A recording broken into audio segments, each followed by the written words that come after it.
cet appareil. Vous avez en présence cet appareil, ce Morane Saulnier Tipel, un avion français, un avion qui était là dès les premières semaines de la guerre, dès l'entrée en guerre en août 19 précédent, on avait un peu moins de chance avec les conditions météorologiques. Donc le revoici. On a envie de dire, il va avoir, on va être témoin d'une passation devant nous. Devant nous, on a donc, regardez, il est en train de battre les ailes pour nous saluer encore une fois. Là. Allez, bien, comment on encore le saluer encore une fois. On en profite parce qu'on a un temps magnifique pour ce week-end d'aviation. Sachant que cet appareil, le Morane Paracel sera également utilisé pour construire jusqu'à 600 exemplaires dans les 2 premières années de la guerre.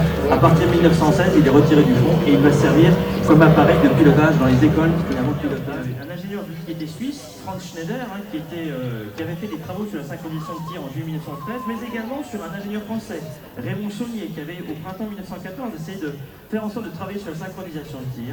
Et bien en croisant les travaux de ces 2 ingénieurs et en croisant également l'invention de Roland Garros, Fokker va créer le véritable premier avion de chasse de l'histoire qui apparaît devant nous. Mesdames et messieurs, je vous présente donc le Fokker Heimdecker, Fokker E1. Alors ce Fokker Heimdecker, il est redoutable parce qu'en effet, les Allemands maîtrisent la synchronisation de tir. Fokker, quand il a créé son appareil, dans un premier temps, il voulait le proposer aux Britanniques. Encore une fois, lui était issu d'un pays neutre, mais les Anglais n'ont pas trouvé l'intérêt de son invention. Il s'est tourné vers les Allemands, et en se tournant vers les Allemands, en fait, eux se sont trouvés très intéressés par cette invention-là. En effet, Fokker, qui était en Berlin, et le 23 mai 1916, il fait sa démonstration, la démonstration de cet appareil-là, qui va convaincre les Allemands d'acheter ces appareils. Toujours dans la Première Guerre mondiale, quand on s'intéresse que la domination aérienne a toujours été assurée par les Allemands. C'est faux en fait. Quand on s'intéresse à la durée, à la totalité du conflit de 1914 à 1918, ce sont les Alliés qui ont plutôt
collision, ça arrivait assez fréquemment pendant la Première Guerre mondiale avec un de ses coéquipiers, un de ses pilotes, Blumen.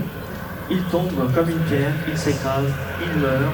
Il avait obtenu à ce moment-là, lorsqu'il meurt, 40 victoires, 10 victoires en contre mais il en comptait beaucoup plus par la suite. Il avait pensé à mettre ce but avec 3 niveaux d'aile. Cet avion avait particulièrement bagarre, mais les Allemands avaient été impressionnés quand même s'il demeurait assez fragile, avaient été impressionnés par les capacités des triplans. Et donc ils avaient demandé à Fokker, qui de son côté lui aussi il pensait à la mise en place d'un triplan, de concevoir cet appareil qui va être livré au conduit à partir de la fin août 1900. Cet appareil, il était tracté par un moteur rotatif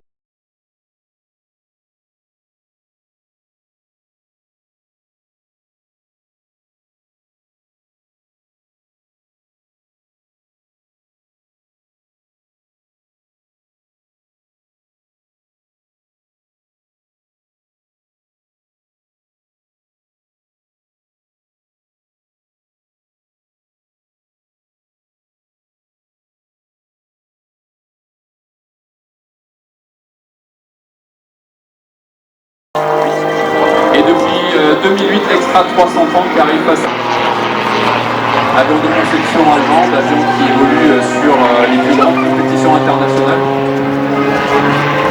À l'heure actuelle, un ingénieur, je sais que l'équipe pilotis de l'armée de l'air et de l'espace fait partie des ambassadeurs de la valeur de l'institution. Pourquoi pas d'évocation auprès de la jeunesse, en démontrant tout simplement le savoir-faire, la technicité et l'excellence de nos aviateurs.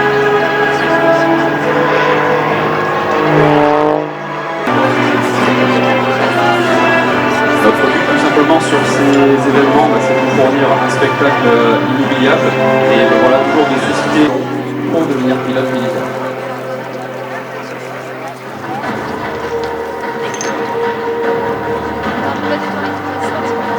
Le colonel en parlait tout à l'heure, il n'y a pas que le métier de pilote évidemment dans l'armée de l'air et en effet un pilote a besoin pour voler de toute une équipe. Le mécanicien qui malheureusement n'est pas là, il est sur l'aérodrome en train d'attendre le retour de l'avion. Amélie qui est avec moi pour filmer. Ils ont tapé plus de 4500 heures de vol, évidemment avec une contrainte de l'équipe sur Boeing 665.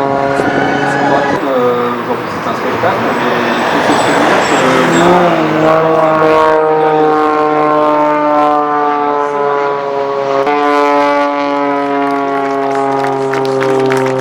à une vitesse de 420 degrés secondes. Donc voilà, une rotation sur soi-même c'est 360 degrés, donc en moins d'une seconde il est capable de faire un peu, c'est-à-dire de façon quasiment instantanée. Il peut atteindre des vitesses de 400 km/h, des facteurs de charge plus ou moins mitigés.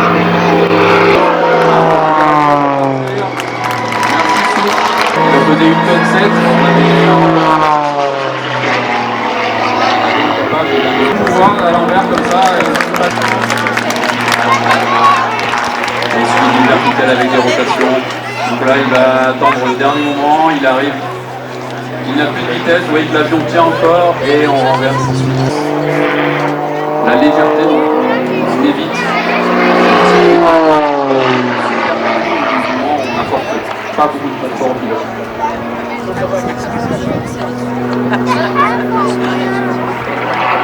Et donc on annonce son dernier passage. D'applaudir bien fort.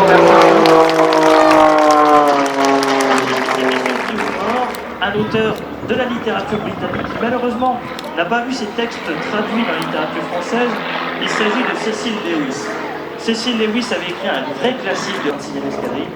Cecil Lewis décrit les combats là, qui sont simulés devant nous de la manière suivante. On les voit de loin, mais que pouvait vivre, que pouvait recevoir à l'intérieur de la trajectoire de l'autre afin de pouvoir utiliser ses armes.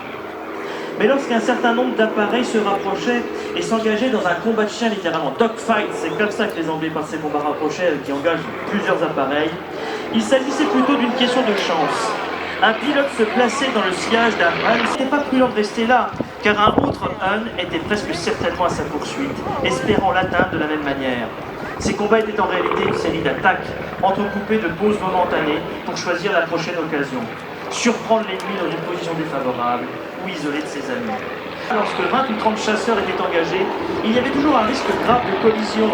Couleur en fait d'un as britannique qui est probablement l'as le plus adulé en fait du service du Royal Flying Corps à cette époque-là, avant de devenir Royal Air Force le 1er avril 1918. C'est celui d'Albert Gaulle avec son nez rouge, que vous pouvez voir l'avion anglais connu ses derniers victoires avec un SO5 et qui fut tué le 7 mai 1917. Quant à Manfred von Richthofen, vous pourrez croire, mais il n'était à ce moment-là pas dans l'aviation de chasse, il était dans l'aviation de reconnaissance. Et d'ailleurs, il avait positionné en 1916 sur le panorama qui s'ouvre devant nous. Il avait réussi à abattre un avion français à proximité du fort de Douron, victoire qui ne sera pas homologuée.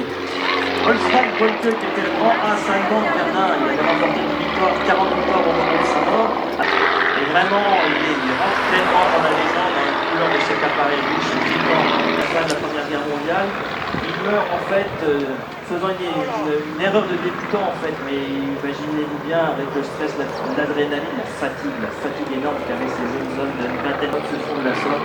Son appareil s'était posé parce qu'il est assez stable, bien que pas exempt de défaut ce triplan, hein, si à forte pression l'aile supérieure peut se pouvait ressembler, c'est tout moins à jour.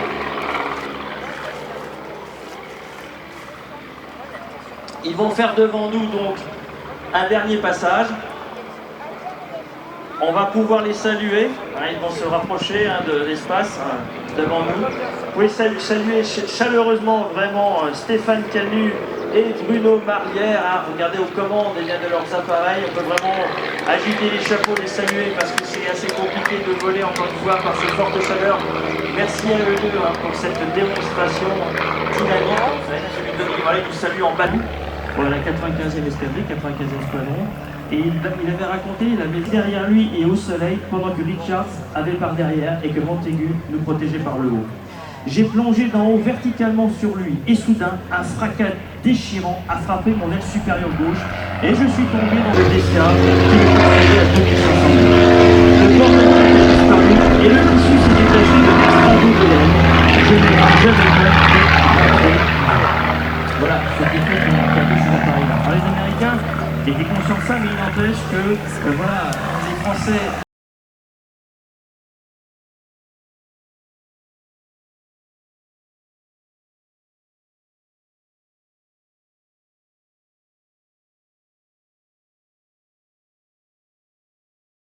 Verticale de démonstration.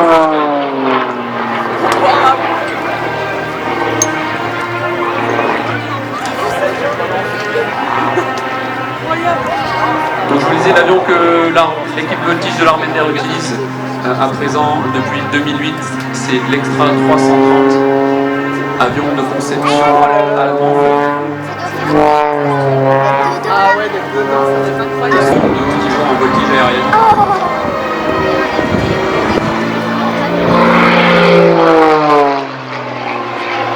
Cet avion fait partie actuellement des avions les plus performants en voltige aérienne dans le monde.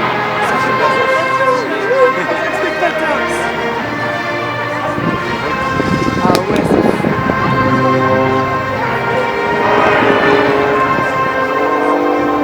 Ambassadeur de l'armée de l'air et de l'espace, voltige et de susciter l'éducation auprès de la jeunesse en démontrant le savoir-faire, la technicité et l'excellence de ces aviateurs.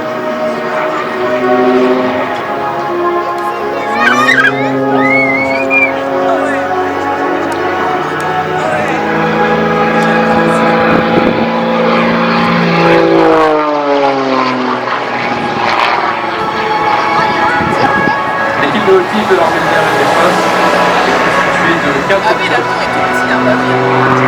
Regarde, je me souviens, j'ai parlé à il fait ça.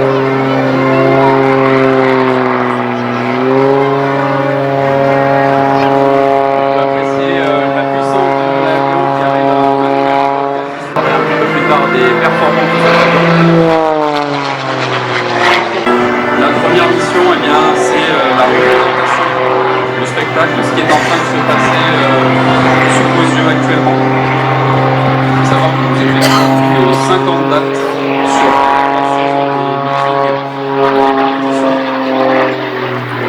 les évolutions peuvent se. Le but de tout ça pour nous, c'est bien évidemment de vous offrir un spectacle inoubliable, on l'espère, et de susciter pourquoi pas des vocations. Vous donner envie de rejoindre l'un de nos nombreux métiers.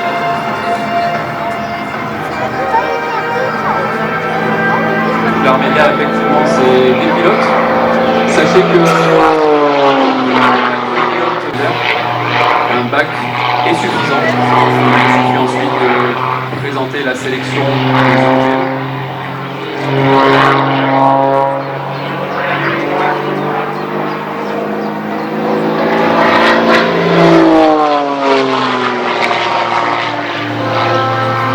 Donc bien évidemment, on en parlait un petit peu plus tôt avec le colonel, pour faire voler le pilote et son avion, il y a derrière toute une équipe. J'en profite pour remercier toute mon équipe, donc notre mécanicien Anthony qui se trouve actuellement sur l'aérodrome en train d'attendre le retour de Souche à l'issue de sa démonstration. Amélie qui est à mes côtés sur la terrasse et qui filme la démonstration. Cette vidéo a pour but d'assurer la sécurité du vol et en cas de problème, de pouvoir avoir un appui vidéo pour comprendre ce qu'il s'est passé. Je remercie également toute l'équipe organisatrice ce week-end, donc Bleu Ciel air chaud ainsi que le mémorial de Verdun. Et devant vous aujourd'hui, et cela surtout en toute sécurité. Alors, ne vous inquiétez pas, le moteur du spectacle, la représentation, il y en a une deuxième qui est aussi noble et brillante. Lors d'une compétition de voltige, chaque pilote console, comme vous actuellement. À la fin de la compétition, le pilote ayant fait les meilleures notes se voit déclaré vainqueur.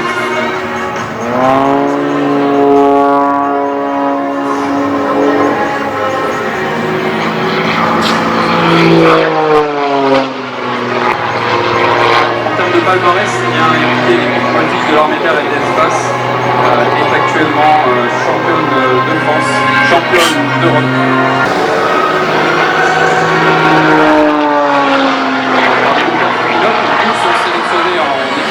C'est-à-dire qu'ils vont représenter la France au plus haut niveau. Et l'un d'eux, le capitaine Faudon, est actuellement tout simplement le champion du monde. Maintenant, le capitaine Sébastien Fouché qui est dans une démonstration avec un virage d'eau à l'instant. Il cumule plus de 4500 heures d'un avion de ravitaillement en vol qui était stationné, on va dire, parce qu'il n'est plus en service dans l'armée de l'air. Il a rejoint l'équipe en 2023 et bien sachez que cette année, il va effectuer ses premières compétitions dans cette fameuse catégorie.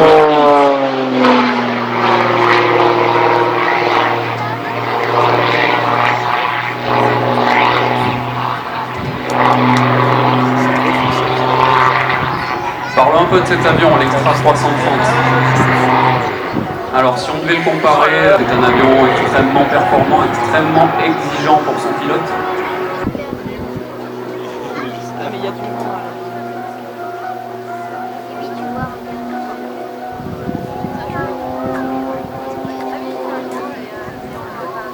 Voilà une figure emblématique de l'équipe de voltige, un magnifique cœur, donc qui est un peu déformé pour l'occasion.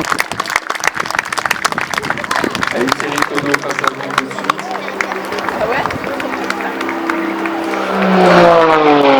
Le facteur de charge se fait ressentir par le pilote. Donc comme je disais, ça peut aller jusqu'à plus ou moins 10 G. Donc imaginez-vous peser 10 fois votre poids. C'est cette sensation-là que ça fait dans l'avion.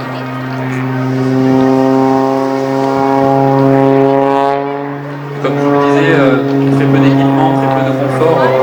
Contrairement à un avion de chasse, dans ce genre d'appareil, nous ne sommes pas équipés de pantalons anti-G, donc c'est un pantalon qui permet de créer de charge.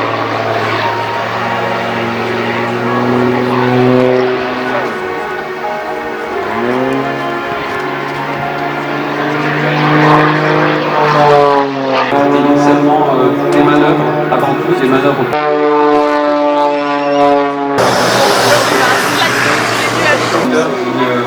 Pourquoi tu les mets pas Sont les inventeurs en quelque sorte des différents pilotes. Une question d'esthétique à l'époque, vous l'avez bien compris.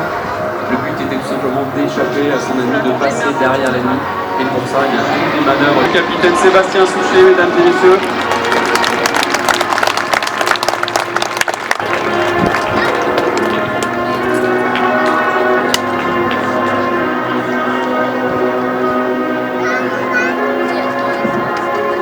Et le capitaine Souchet a quelques mots à vous dire. Bonjour à tous, merci infiniment d'être venus nombreux sur ces 2 jours pour assister au magnifique tout à l'heure. Donc voilà, vous l'avez entendu, effectivement, c'est un sport avant tout, il vient de délivrer une main, il fait encore l'honneur du dernier passage.